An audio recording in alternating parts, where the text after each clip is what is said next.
Welcome to From the Logo, the Scores NBA show. My name is Joseph Casciaro, and joining me in studio today for the first time this season, our good friend Sean Woodley of Locked On Raptors. Sean, what's going on, man? I'm great, man. I'm thrilled to be here. Do we have some things to talk about today? You couldn't have come at a better time and arrived in a better week here to be on the show because, yeah, we got some things to talk about, and we can get right into it. First and foremost, I feel like the NBA at large, media, executives, players, whatever, everyone collectively right now is the Michael Scott from The Office meme, like, oh my God, it's happening. It's happening when the report hit yesterday from Shams that Giannis Antetokounmpo, his agent, and the Bucks are officially now talking and sort engaging. of maybe having brief sort of vague conversations about something. Doc Rivers denied, and then, Windhorst saying, Giannis did technically ask for a trade earlier. I just wanted it to be to the Knicks. And then Doc Rivers saying Giannis has never said that or never actually asked for a trade. There's a lot going on. Also, by the way, amidst all this, Giannis Antetokounmpo suffered a calf injury last night that looked terrifying at first. It's bad news in the sense that he is out 2 to 4 weeks with a calf injury, as you mentioned off air when we were walking up here. Hey, at least it's not a year with an Achilles injury, which it looked like it could have been at first. So that complicates things a little bit. But let's get right into it. So Giannis seems like whether the Bucks admit it or not, it seems like this thing is finally coming to a head, and he's probably maybe on the trade block. He's got 2 years and a player option on his current contract. So $54.1 million this year, $58.5 million next year, $62.8 million player option the year after that. Probably doesn't really count that because he's eligible for a 4-year, $275 million extension next year, which pretty much any team is going to give him if they trade for him, and he's willing to stay. Now, I think there's like a conversation to be had that, look, that extension will take him through age 36. This is a guy who over the last 4 years has averaged in 15 missed games per season. He's probably going to miss more than that this year between the early groin injury and now the calf injury. So there's maybe a discussion to be had about whether long-term Giannis at that cap hit in his late 30s as a non-shooting guy who relies on athleticism, is palatable. But I don't think anyone's too worried about that right now when he has still like a 30, 10, and 6 in his prime MVP caliber superstar. Started the season like incredibly well. Yes. Yeah. And we are talking about, like, if you just go by what he is right now, probably the best player to hit the trade block in like 40 plus years. All due respect to KD, and if anyone's saying, well, what about Luka? Luka never really hit the trade block. That was done Nico under Harrison the cover of didn't dark. let him hit the trade block. So if we're talking about guys who there might actually be a bidding war for and who hit the trade block, like I was looking at it last night, you maybe have to go back to Moses Malone got traded as literally the reigning MVP in the early 80s. Kareem in the mid 70s, Wilt in the mid 60s. But like, that's the level we're talking about. Like, that's the level of trade we're talking about. So let's get into it. Yeah. Thoughts on Giannis hitting the block, maybe being injured, whether he's even worth the deal he's going to get, like all of these things. Top of the dome. What are we talking about here? First of all, are we sure it's for real this time? Because I feel like we've been dancing around this for like 5, 6, 7 years, and every time it seems like it gets close, John Horst pulls something out of his hat, and all of a sudden the roster's remade. I don't think they have that sort of card up their sleeve now because they've used all of their cards. But at the same time, until I actually hear Giannis say, I want out of Milwaukee, which I guess is like not even super legal under the current CBA, so maybe we won't actually hear that. I'm still going to be skeptical that the Bucks are actually going to go through with this because he's everything to that franchise and city and like local economy. I would imagine that, sure, this seems like maybe the most real it's gotten yet. But I'm still skeptical because it just feels like this will they, won't they break up thing that I'm just, frankly tired of. And so, like, wake me up when he's dealt, I guess, is kind of partly how I feel. At the same time, yeah, he's Giannis. Like, there are going to be a ton of teams that are in on him. I do think it is interesting to think about what is the sort of capacity for a lot of teams to give up all of the stuff it's going to take and also still have a contender left over that's not bereft like the Bucks currently are of other talent and supplementary pieces.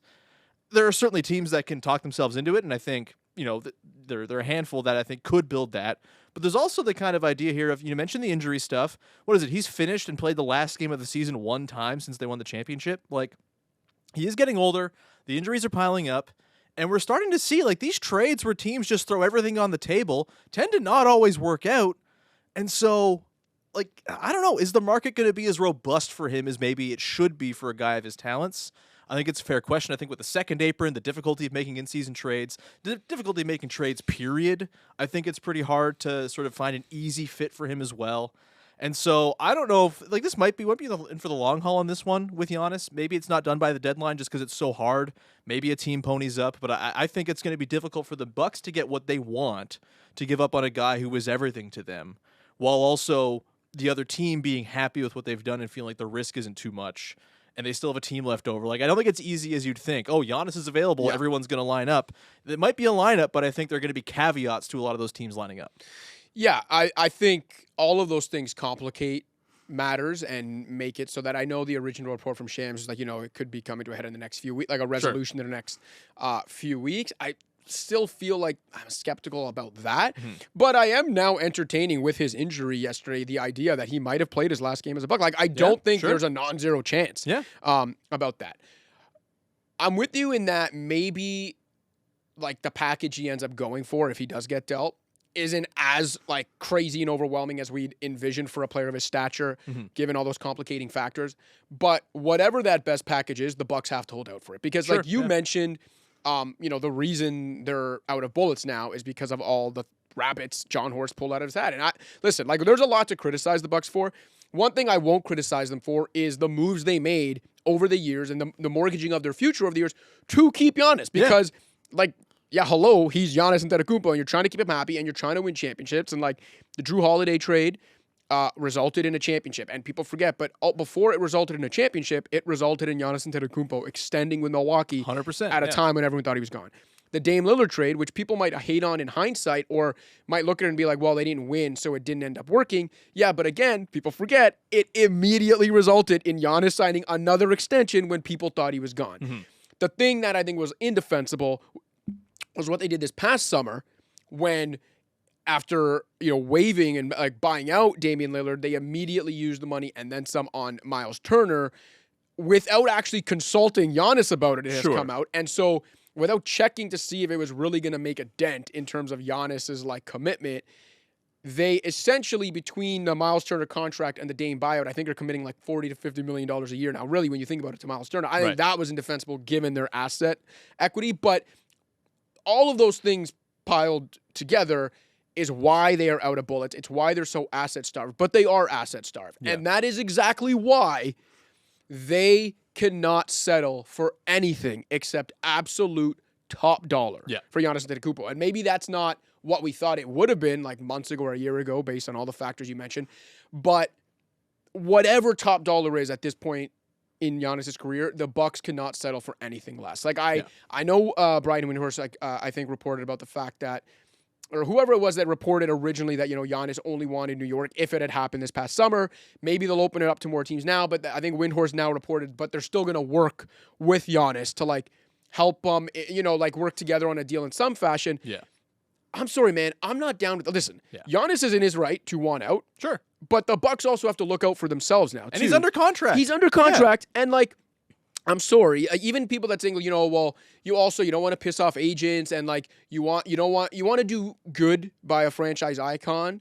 I get all that, but also, like, let's be real. Yeah. Milwaukee is not like a free agent destination that has to be worried about, in the next couple of years, there's this big free agent we want to chase, and, like, we don't want to piss off agents here and not work with Giannis and his agent. We're never going to get Nikola Jokic now. It's like, sorry, Milwaukee, like, you weren't doing that, and I think they know that. So this notion that, like, the Bucks are going to work with him, like, just doesn't make sense to me. Mm-hmm. Or this notion that, like, the Knicks might end up being the team because that's where Giannis wants. It's like, I'm sorry. Even with all the mitigating factors you mentioned, I still struggle to believe that Karl Anthony Towns, maybe one of like OG and Bridges, and like I think a 2030 swap and a 2032 swap, like whatever the Knicks can offer is going to be the best for Giannis, right? 100%. Yeah, like it's, and that's why I think this could get drawn out because I just don't know if you're going to get, like if you're, say, the San Antonio Spurs, like are you giving up Dylan Harper and all of your picks to get this done, plus all the salary, maybe Stephon Castle, like I don't know if you're doing that because you got something pretty good cooking right there. Maybe you'll just be fine with Wemby anyway. You have Dylan Harper, who looks very good, is more on Wemby's timeline. Like, all of these teams I think can talk themselves into not ponying up the full offer of all the picks, all the swaps, all the young players.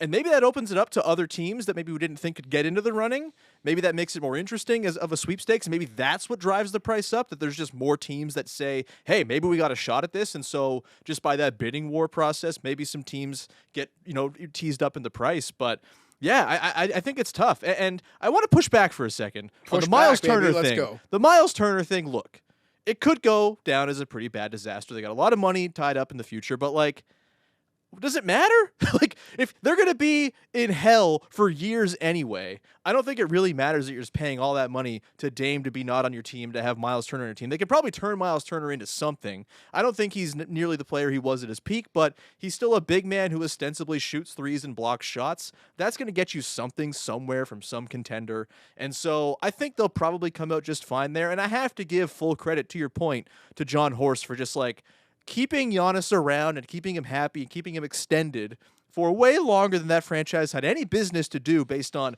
their drafting record, based on some of the misses they've had, based on the playoff record outside from the one title, which, by the way, the 21 title, the fakest of all the titles, more fake than the Lakers title. Everyone was playing under the same circumstances in the bubble. We don't need to dive into that right now, but the 2021 season where everyone was sick and one team was playing in Tampa, not a real season. Anyway, Giannis, like, someone's going to eventually pay up, surely.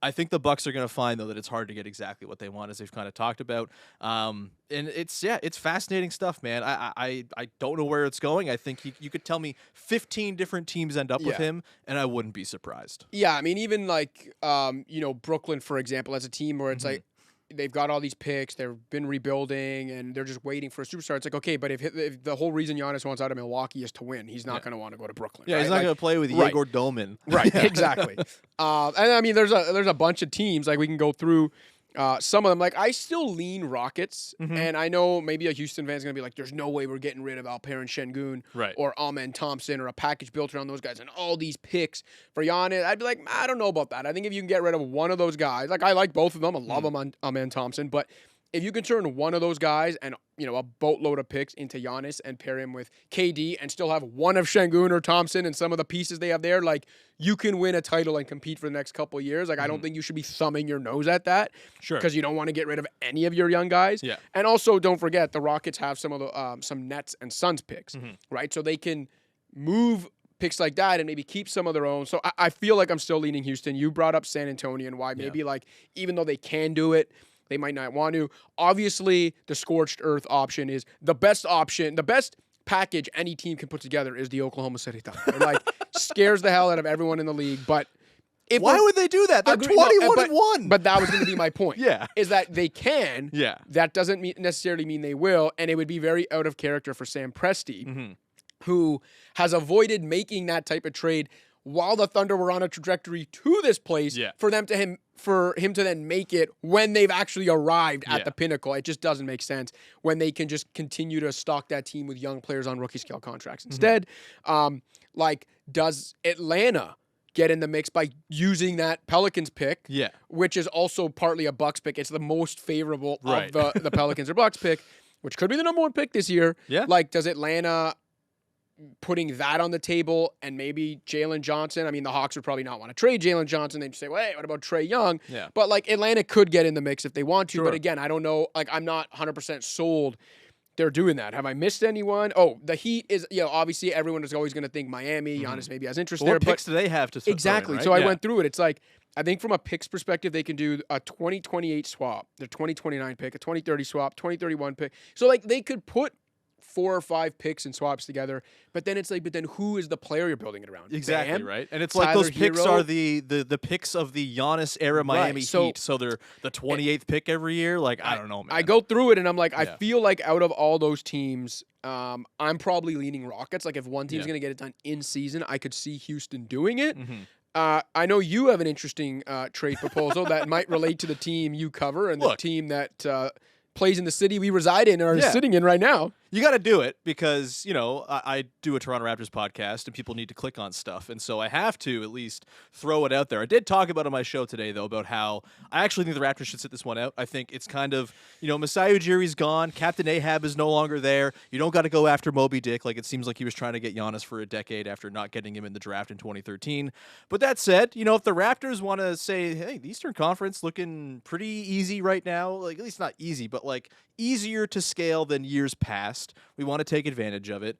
Scotty Barnes is playing extremely well right now. First of all, I think if you're actually getting it done, it probably takes Scotty Barnes, which I don't think at this point. Yeah. That's why I'm out on it. I would say Milwaukee, even if Raptors fans don't want to hear that, and the Raptors might not do that, it would be crazy for the Bucks to engage in the conversation without starting with Scotty Barnes. Yeah. So the idea I pitched out there, put it on socials and stuff, I don't think it's happening in a million years, but it works in the trade machine, which is the prerequisite to posting stuff online. It is R.J. Barrett, who's playing quite well right now, Jakob Poeltl, who's salary mostly in this situation, Colin Murray-Boyles, who, depending on how you view him, you could see him as like a blue-chip-ish project. I think he's going to be a stud. Prospect. And then just like all the picks, the 4 picks, the unprotected, the swaps, whatever.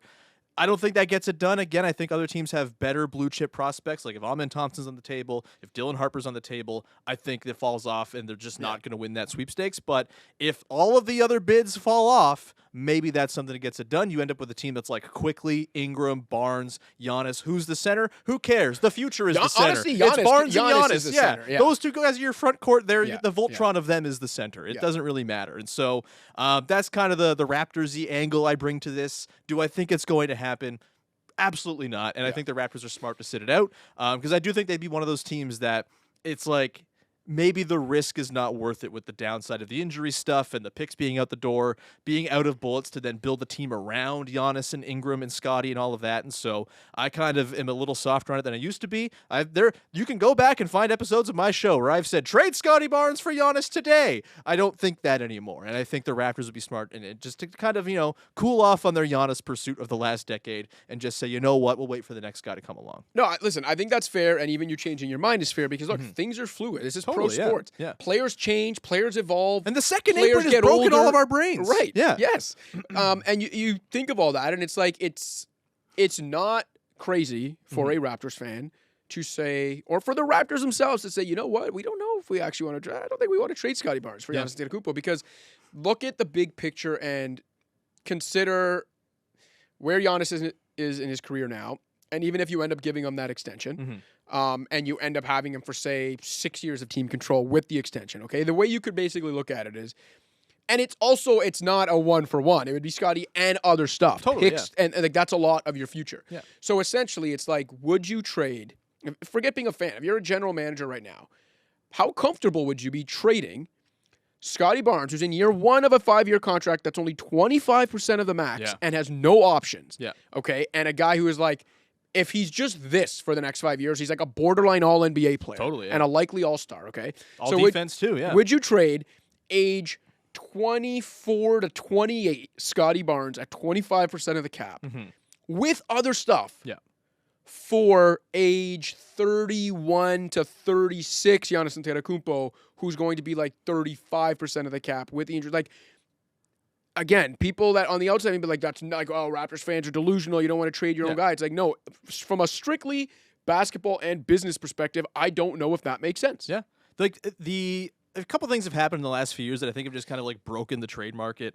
The introduction of the second apron and just sort of the obstacles to team building that it represents. You just have to be really thoughtful about how you're devoting your assets, and then you can't paint yourself in a corner where you're spending all of this money and don't really have ways to get out. That's how you become the LA Clippers, who I think we're going to talk about a little bit. I think you can see the already examples of teams kind of playing fast and loose with the second apron and it really burning them. And we're still so early in this that in this new CBA that I think we've yet to even see the full ramifications for some teams that don't take all that stuff into consideration. And I think the value of having, like you said, 25% max guys, like that's incredibly valuable in today's league. Yeah. Even if you don't have Scotty throughout that entire life of the contract, maybe he's someone you can trade for a more sort of in his prime star. Not to say Giannis isn't in his prime, but he's in his 30s. If you can find someone who's disgruntled on another team that fits better, that maybe costs a little bit less than a perennial MVP, maybe that's the way to do it because that contract's just so valuable, and it avoids having to put in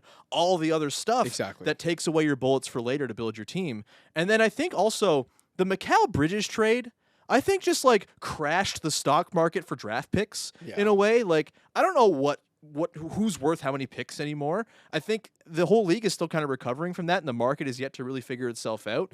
And if you're just kind of still throwing around all the picks, all the swaps for guys, you might realize in a couple of years, wow, why were we still doing this? Like, it seems like especially in the apron world, exactly. When as you get to that contender status and you don't know how many years you can stay there, you want to be able to, like we talked about the Thunder, replace guys with guys on controlled rookie scale contracts, right?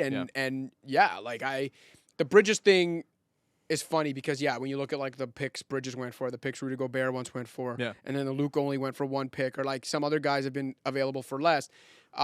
It's so team dependent. Totally. But I think I can wrap this segment up by saying, all right, so we've decided Giannis is going to the Rockets. He's washed. Or actually, maybe I've just talked myself into, after starting this, saying there's no way that Knicks offer is the best.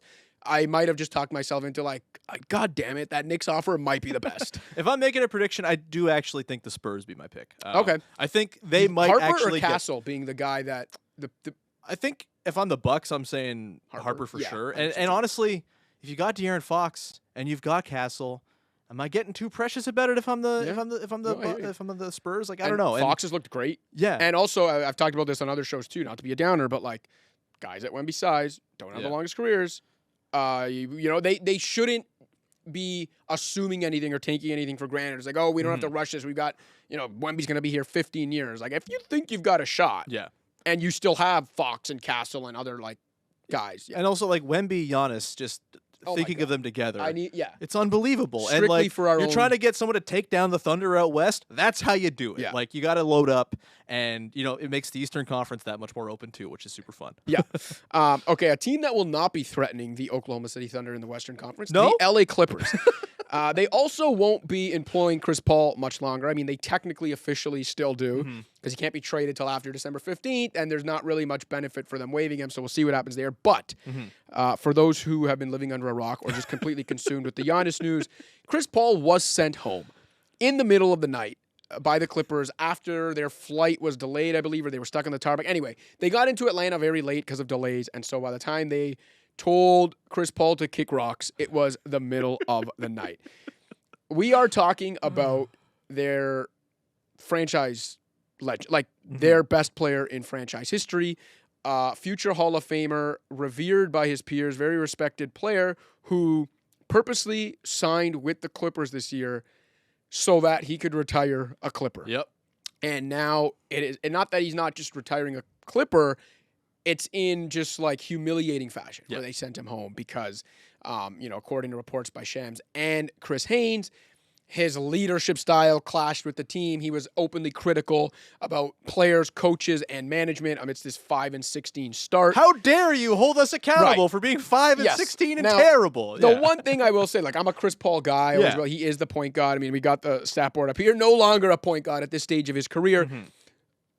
I will cede the mic to you soon, but I just want to say I can see both sides of it from this perspective of Chris Paul has always been ornery. He's ruthlessly competitive. He has clashed with teammates before. Like, he can be tough to get along with, and I'm sure it can be grating if you're his teammate. And it was one thing to tolerate that when he was an all-NBA superstar and the point guard, and it's another thing when he is a 14-minute, guy, like 3.3 assist guy who can barely play anymore. So I get that maybe it's not as tolerable to have him around, if it was at all, now in this state. However, and I wrote about this yesterday, the Clippers, of all teams, knew exactly what the hell they were signing up for. Not just because his most famous years were there, lifting that team off the mat of irrelevance, but because Steve Ballmer, the owner of the Clippers, was there for the final 3 years of Chris Paul's time.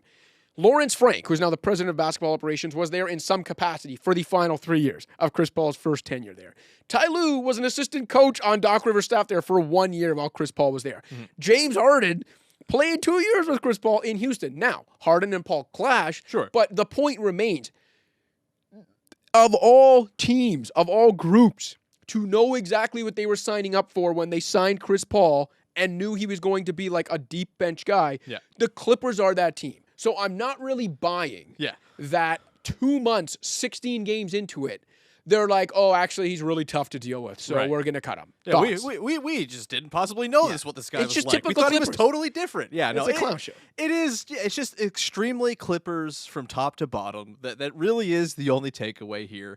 Maybe we'll find some more reporting of Chris Paul getting real mean with somebody or having a really sort of heated exchange with Kawhi Leonard or something, talking about how he wishes aspiration was actually doing good work for the environment or something like that. I don't know. But yeah, it reeks of joke franchise, which this franchise always reeks of, right? Even when they were successful, even when they got Kawhi Leonard to come to the LA Clippers and it was this grand success, the thing that preceded that was a whole year of Lawrence Frank sitting with like fake mustache and glasses at sideline at Raptors games stalking Kawhi Leonard, which was also a joke. Like, they're not a serious franchise. They play in the toilet dome. Like, it's just like, what would you expect anything else from this franchise throughout history? I think Chris Paul is the one guy throughout their entire history who gave them the illusion of being a serious franchise when he was there, and it's very fitting that they've done this now in his final season when it's supposed to be a celebration of one of the greatest careers in NBA history. They're hosting the All-Star game this year. I feel like people forget this. They got the aspiration thing hanging over them. They're 5-16, and now they've let go Chris Paul, who you'd figure would have been like involved somehow in the final All-Star game of his career. Maybe not involved. Maybe they would have given like the Dirk Nowitzki, Dwayne Wade honorary All-Star spot at home at Intuit Dome. But no, he's going to be hanging out, I don't know, on the bench of the Oklahoma City Thunder or something like that. And maybe he'll get his ring that way. Who knows? But I actually man, hope. The Clippers just are like they're Nets West. The Nets are Clippers East. They're just like two kindred spirits, the little brother in both cities that's never going to win anything because they're jokes. And it's frankly hilarious. I love this. I feel bad for Chris Paul, but honestly, like, as just someone who watches the NBA largely as like a television show that I like, this is perfect stuff. This is the reality TV juice I need. Yeah, that's so well said.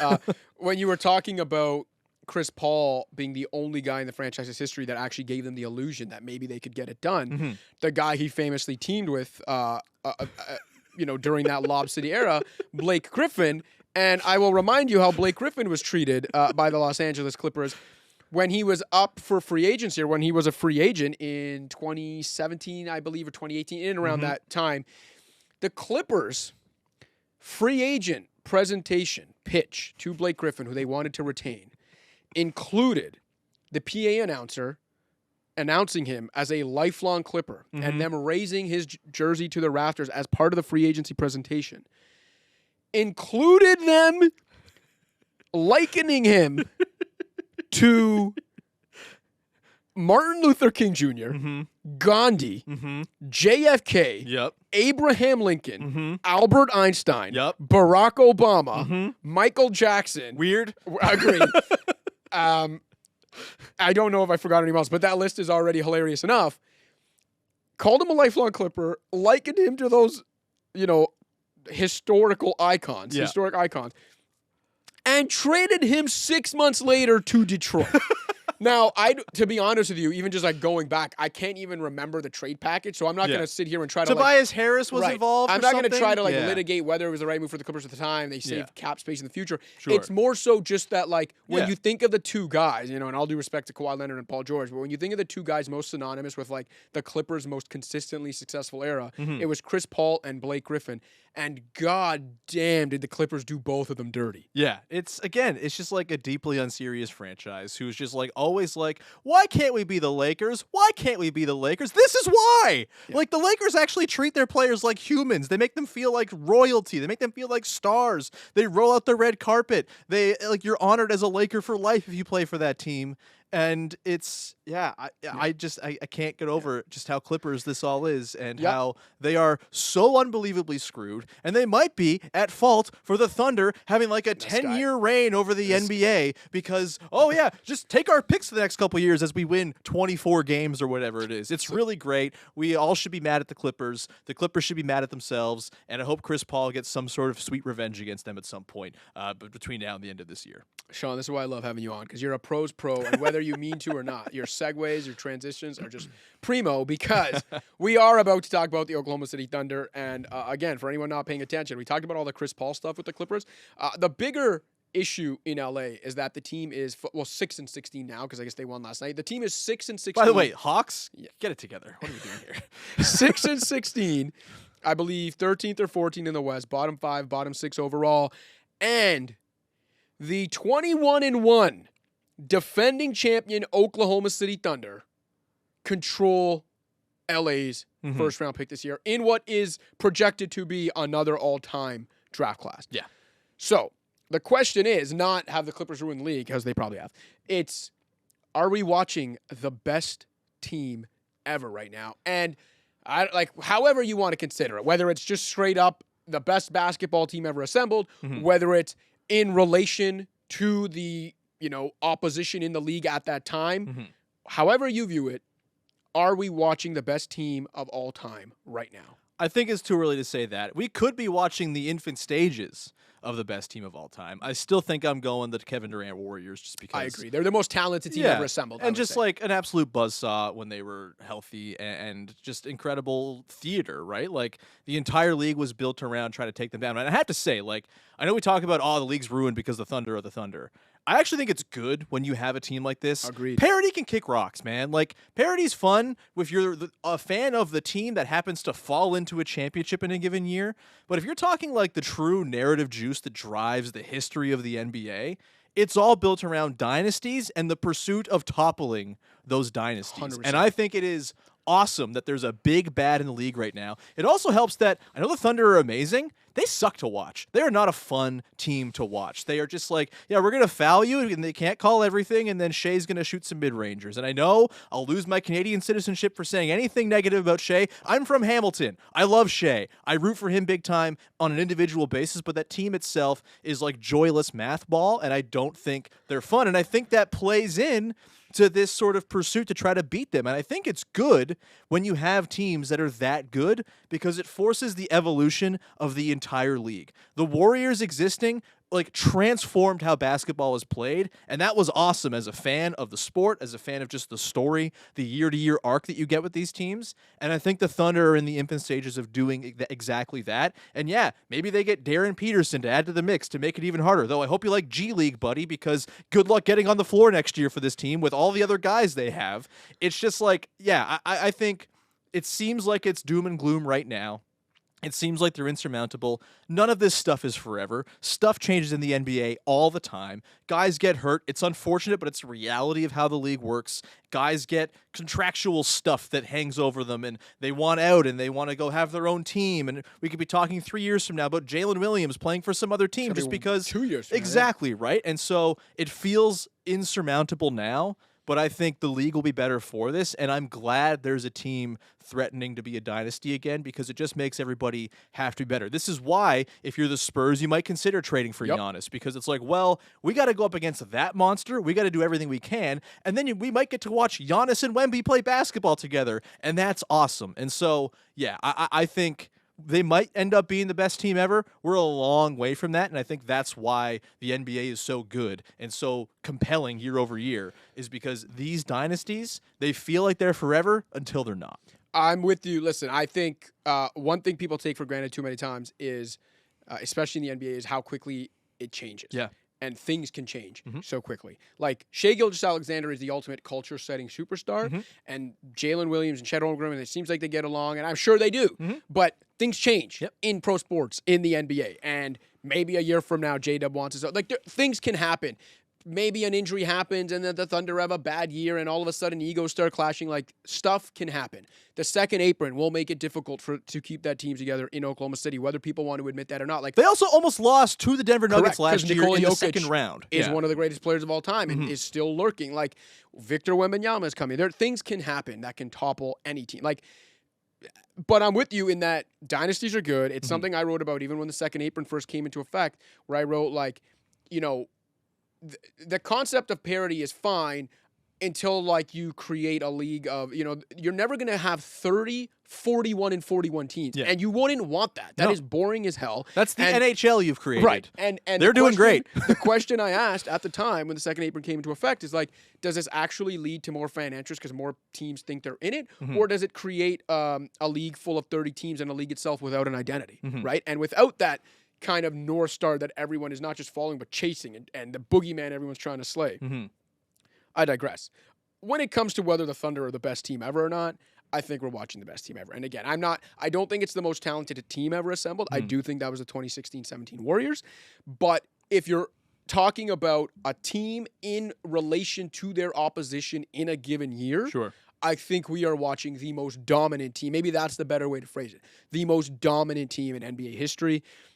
Spoke a few weeks ago. I think 74 wins is not just on the table, but I would actually consider it likely. Like, that's how good I think this team is, even taking all that other stuff into consideration.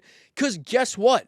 They're 21-1 with the best point differential of all time, which they're usurping last year's Thunder team. Yeah. With their second best player playing 3 of 22 games. Yeah. And like, I went back and looked, even just, forget the, comparing them to last year's team or saying they have the best point differential ever, to comparing them to other great teams. Like, let's actually go look at some of the best teams ever and how they started in their first 22 games. So like the 1967 76ers, one of the all-time greats, they went 20-2. They were plus 292. Sure. The 1971 Bucks, 19-3 plus 253. 72 Lakers, 19-3 plus 283. And on and on and on. The 95-96 Bulls, 20-2 plus 220. There's a whole list here. We've got it up on the board here so people can view it. I'm not going to read every single one. But then you get to the 2025-26 Thunder, 21-1, so tied for the second best start ever, and plus 337. The best point differential through 22 games ever. With their second best player, who is an all-NBA star, playing 3 of 22 games. And Chet and Caruso and a few other guys, Lou Dort, have all missed at least 4 to 7 games out of 22. Like, I just think this, like you talk about there being levels to this, the Thunder are, barring some just unprecedented disaster, are going to finish not just 10 games clear, double-digit games ahead of any team in the West. They're going to finish double-digit games clear of any team in the league, maybe 15 games clear of any team in the league. I think they can win 74 plus. They will have the best point differential of all time. I just don't know what the argument is other than, well, they've played the Kings like 3 or 4 times already. Fair enough, yeah. But I don't know what any, other than an old-timer being like, but this isn't my favorite era of basketball, I don't know what the argument against this being the most dominant team ever is, or can be. I mean, I guess it's all your own sort of definition of best team ever, right? And according to what they're doing against the current competition, they're light years ahead. I think if you stack this team up against, sorry to have the light years illusion, but if you stack them up against the KD Warriors, I'd still probably take the KD Warriors to win a game, one single game, but it's also impossible to compare eras, and it is kind of a different era already than it was back in 2017, 2018. And so, it's hard to poke holes in the case of the Thunder. It's why it's so maddening. It's why it's so horrifying that they might add more really good young talent to the team going forward. Let's see them actually get to 74 wins. Everyone says, they're going to do it. But, the Cavs seemed like they were on pace to win 70 games last year. And then you have 1 week where you lose a couple, and all of a sudden the pace falls away. We've yet to see them play, I think, the real sort of the meaty part of their schedule, as, all the sort of best teams usually load up in the back half of the year against really good teams, the attrition of a full season, all of that. Again, we could be watching it. I'm holding off on saying, yes, they are the best right now, although they're certainly building a case, and it's terrifying to watch because they're just like an absolute machine. Yeah, it is terrifying, and again, with that pick coming from the just joke franchise that is the Clippers, it's going to get even more terrifying. Woodley, appreciate you as always, man. This was great banter. So to recap, Giannis will be a Knick or a Rocket. A Spur, come on. Or a Spur. The Clippers are an absolute joke, and the Thunder are going 78-4. All right, great show today. For Sean Woodley, for Zach and Adrian in the control room, I'm Joseph Casciaro. This has been From the Logo. Don't forget to like and subscribe, and we'll catch you next week.